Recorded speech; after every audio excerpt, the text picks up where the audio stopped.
Welcome back to progressive classes. अगर आपने progressive classes channel को सब्सक्राइब नहीं किया है तो उसे सब्सक्राइब करिए और अपने फ्रेंड्स ग्रुप में इसे शेयर करिए। तो हम स्टार्ट किए थे आंसर राइटिंग सीरीज। आज का क्वेश्चन है explain the architecture of Mauryan period in Uttar Pradesh. तो यहाँ पे की पॉइंट्स क्या है, एक तो आपको आर्किटेक्चर बताना है, ठीक है, मौर्यन पीरियड का, ठीक है। एंड देन वो कहाँ का फोकस एरिया क्या है, यहाँ पे उत्तर प्रदेश का होना चाहिए, ठीक है। तो पहले हम इसका स्ट्रक्चर देखेंगे, किस तरह इसका स्ट्रक्चर बनेगा, एंड देन उसके बाद हम आंसर्स आगे कंटिन्यू करेंगे। तो चलिए, स्ट्रक्चर में आपका पहले आएगा इंट्रो, ठीक है। पहले आप इंट्रो में थोड़ा सा पॉइंट जो है डिस्कस करोगे मौर्यन पीरियड का, ठीक है, कि मौर्यन पीरियड कब स्टार्ट हुआ, एंड देन उसमें कैसे आर्किटेक्चर एडमिनिस्ट्रेशन के बारे में भी थोड़ा सा डिस्कस कर दोगे, क्योंकि वो उस समय सब कुछ स्टार्ट ही हुआ था, ठीक है। एंड देन उसके बाद फीचर्स बताओगे मौर्यन आर्ट्स का, ठीक है। फीचर्स में एक तो आप बताओगे फीचर्स में कि पहले तो यहाँ पे आप दो चीजें आपको मिलेंगी मौर्यन आर्किटेक्चर का, दैट इज कोर्ट्स। एक तो आपका कोर्ट्स आर्ट था एंड देन आपका पॉपुलर आर्ट था, ठीक है। ऐसे ये दो हो जाएंगे। फिर नेक्स्ट फीचर आप बताओगे कि वहां पे पॉलिश्ड स्टोन्स वगैरह यूज होते थे, इतनी पॉलिशिंग उसकी कर दी जाती थी। फिर सैंड स्टोन यूज होता था जो कि चुनार से लेके आया जाता था, एंड ऐसे आप सारे फीचर्स इसके बताओगे। फिर आप नेक्स्ट हेडिंग जो डालोगे वो डालोगे आर्किटेक्चर कहाँ का, यूपी का, ठीक है। फिर आप यूपी के आर्किटेक्चर में उसको डिस्क्राइब करोगे कि कौन कौन से यूपी में कोर्ट आर्ट है एंड कौन से पॉपुलर आर्ट है, पॉपुलर आर्ट है, ठीक है। उसके बाद ये सारे डिस्क्राइब करने के बाद हम कंक्लूजन पे आ जाएंगे, और कंक्लूजन आपका कैसा होगा, विद रिस्पेक्ट टू रिसेंट, अभी जो इसके रिसेंट इम्प्लीकेशंस क्या है मौर्यन पीरियड के, वो आप डालोगे कंक्लूजन में, ठीक है।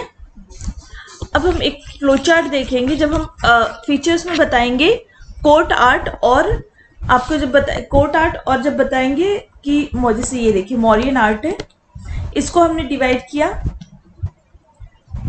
सॉरी,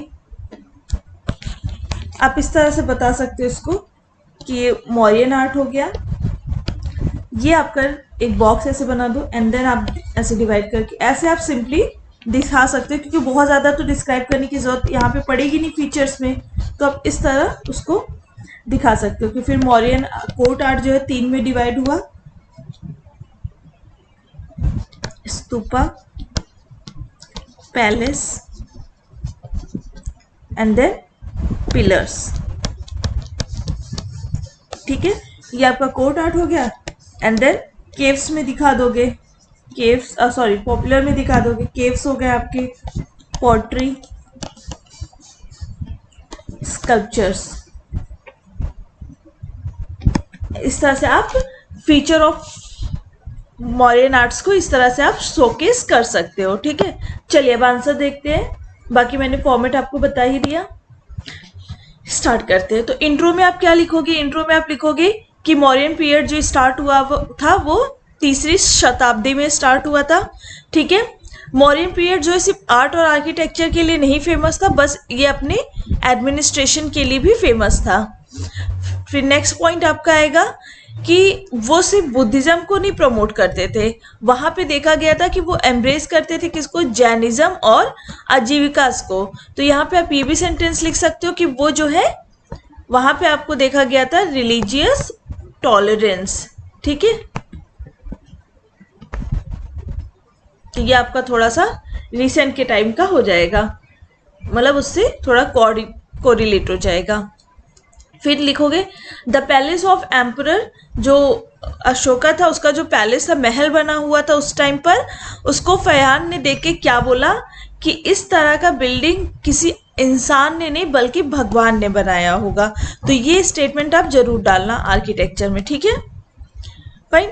तो ये फयान वाला आपको स्टेटमेंट जो है इंट्रो में जरूर डालना है कि इस तरह की जो है बिल्डिंग्स जो है, जो भी कंस्ट्रक्शन है, वो किसी इंसान ने नहीं बल्कि भगवान ने उसे बनाया है। और ये किसका स्टेटमेंट था? फयान का स्टेटमेंट था।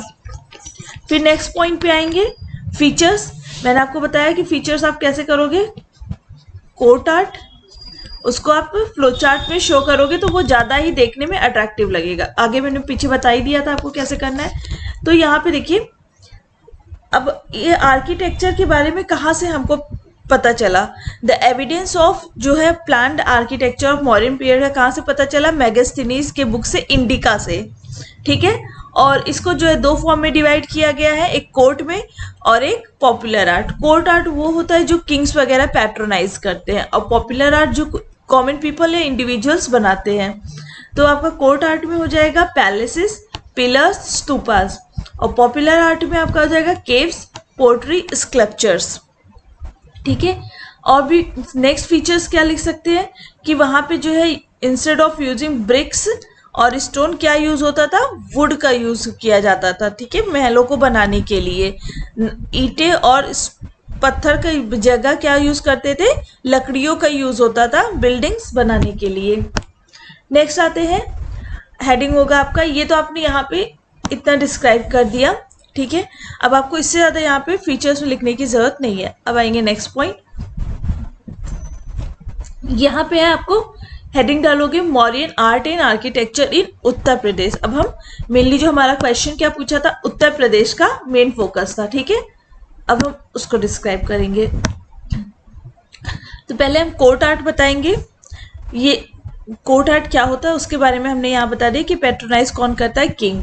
अब कोर्ट आर्ट में पहला हम देखेंगे पिलर्स, ठीक है। तो ये आप देख सकते हो सारनाथ का, ठीक है। मौर्यन अब हम यहाँ पे बताएंगे कि यूपी में कहाँ कहाँ पे हमें पिलर्स मिले हैं मौर्यन के। तो ये हो जाएगा कौशाम्बी में, मेरठ, सारनाथ, ठीक है। फिर पिलर्स में, पिलर्स को आप डिस्क्राइब करोगे कि पिलर्स जो है रेड सैंडस्टोन्स के बनते थे जो कि चुनार से आए थे। पॉलिश्ड पिलर थे, लॉयन कैपिटल होता था, व्हील थे, फिर अबैकस था, बेल शेप्ड लोटस था, मोनोलिथिक शाफ्ट था। तो आप यहाँ पे उसका डायग्राम भी बना सकते हो इस तरीके से। फिर आपका ये आ जाएगा व्हील, ठीक है, जिसपे क्या होते थे? एनिमल्स बने होते थे। 4 एनिमल्स थे, एलिफेंट,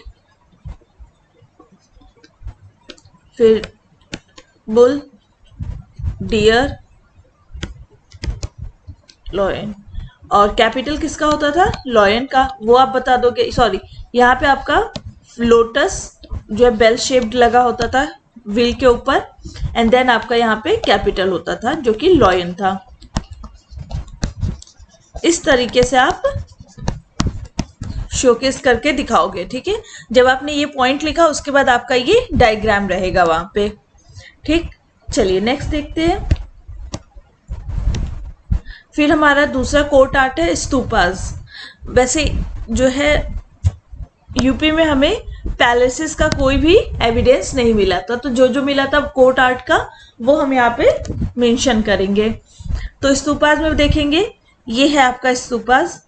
इसको भी आपको ड्रॉ करना रहेगा। पहले देख लेते कहाँ कहाँ मिला था। It refers to an elevated surface, एक ऊंचाई का सरफेस है जहां पे इसको कंस्ट्रक्ट किया जाता है। ओवर द, किस पे ये बनाते हैं? चाहे वो बोन्स हो गया, बॉडी का कोई पार्ट हो गया, डेड बॉडी का, उस पे जो है ये स्तूपास बनते हैं। हुआनसेंग जो थे उन्होंने बोला था कि अशोका ने 84,000 स्तूपास जो है बनवाए थे। अब देखते हैं यूपी में कहाँ कहाँ। एक सारनाथ का स्तूप हो गया जो कि चौखंडी और धर्मराजिका में है।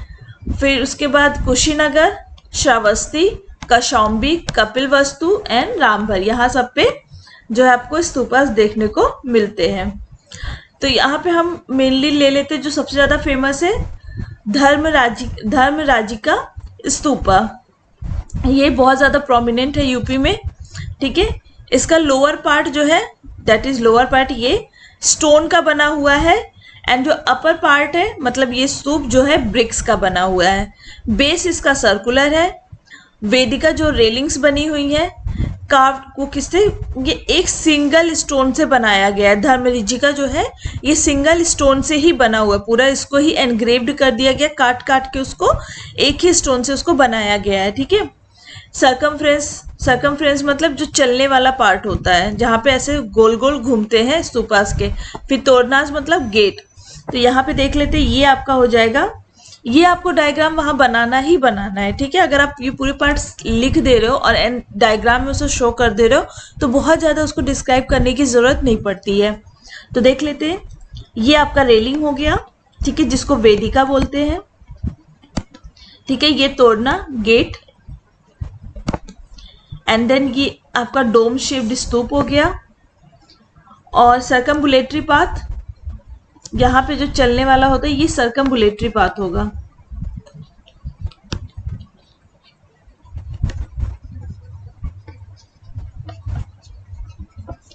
ठीक है, यहाँ जो इसके चारों राउंड में घूमते हैं ना, जिसके किसी मंदिर में हो गया तो हम फेरे लेते हैं ना, उसके उस तरीके से उसी को सर्कमबुलेटरी पाथ कहते हैं। तो ये इस रेल यहाँ पे बना होता है।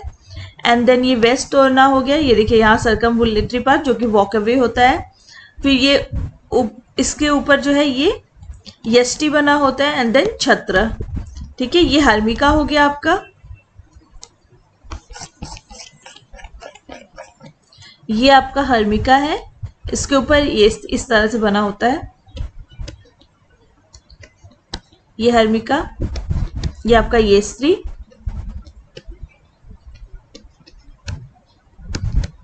ये आपका छत्र।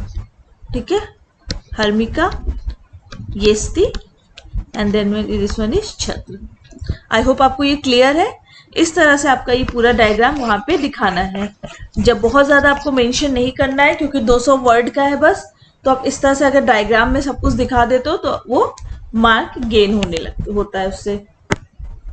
नेक्स्ट आएंगे पॉपुलर आर्ट। देख ले पॉपुलर आर्ट जो है वो कौन बनाता है, उसको इंडिविजुअल या वहां के जो लोकल पीपल होते हैं वो बनाते हैं। पॉपुलर आर्ट में आपका यक्ष हो जाएगा और पोट्री हो जाएगा। ठीक है, अब देख लेते ये यक्ष जो है ये हमें मिला था कहाँ से, परखम एंड बड़ौदा विलेज मथुरा से। ठीक है, यक्ष यक्षिणी की फोटोज होती है ना, तो वही यहाँ पे यक्ष का बताया गया कि हमें मथुरा से वो पॉपुलर आर्ट मिला था। और पोट्री जो जिसको हम बोलते हैं नॉर्दर्न ब्लैक पॉलिश्ड वेयर, वो भी हमें मिला था। ठीक है, यूपी से। They are characterized by black paint. जो हमारा नॉर्दर्न ब्लैक पॉलिश वेयर है वो किससे बना हुआ था, उसका कलर क्या था, ब्लैक पेंट था, और उसको बहुत अच्छी जो है पॉलिशिंग फिनिश दी गई थी। और वो जनरली किस में आता था, लग्जरी आइटम में। और ये हमें पोट्री मिली कहाँ थी, कौशाम्बी में। ठीक है, तो यक्ष का अगर यक्ष का आप लिखोगे तो आप बताओगे कि मथुरा में हमें मिला था पारखम और बड़ौदा विलेज में, और जो पोएट्री थी वो कहाँ से मिली थी हमें, कौशाम्बी से। इसमें आपको कोई भी स्ट्रक्चर या डायग्राम बनाने की जरूरत नहीं है। डायग्राम आपके दो जगह बनेंगे, एक तो जब आप ये पिलर बताओगे पिलर के बारे में, ठीक है, जो कि सारनाथ, कौशाम्बी, मेरठ, और उसको जब डिस्क्राइब करोगे कि इसमें लॉयन कैपिटल होता है, मोनोलिथिक शैफ्ट है, यहाँ के जो नीचे वाला पार्ट होता है मोनोलिथिक शैफ्ट, ये आपका व्हील हो गया, फिर ये आपका लोटस इन्वर्टेड लोटस हो गया, एंड देन ये रेड सैंडस्टोन का। तो फिर जब इसको आप डिस्क्राइब करोगे तो ये डायग्राम आपका बनेगा। एंड जब आप स्तूपास को डिस्क्राइब करोगे स्तूपास को, तो आपका ये डायग्राम वहां पे आएगा। और यक्ष और यक्षिणी के लिए कोई डायग्राम नहीं आएगा, बस आपको डिस्क्राइब करना रहेगा कि वो कहाँ कहाँ पे मिला है। ठीक है, फिर कंक्लूजन पे आएंगे। कंक्लूजन में लिखोगे कि मौर्यन आर्ट जो है, मौर्यन पीरियड एक ऐसा पीरियड था जहाँ पे आर्ट और आर्किटेक्चर जो है फ्लरिश होना स्टार्ट हुआ था। वहाँ पे लैंड जो उसका लॉयन कैपिटल है सारनाथ पिलर का, उसको अडॉप्ट किया गया था as a emblem of India, जिसका रेलिवेंस आज भी देखते हैं।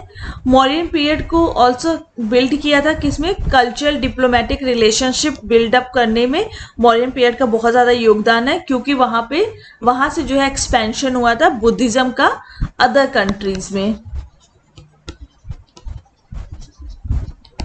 ठीक है, अदर कंट्रीज में इसका एक्सपेंशन होना शुरू किया था, जिससे आज क्या है, हम कल्चरल डिप्लोमेटिक रिलेशंस बिल्ड करते हैं। जैसे कि कोरिया हो गया, फिर आपका चाइना, फिर आपका हो गया साउथ ईस्ट एशिया।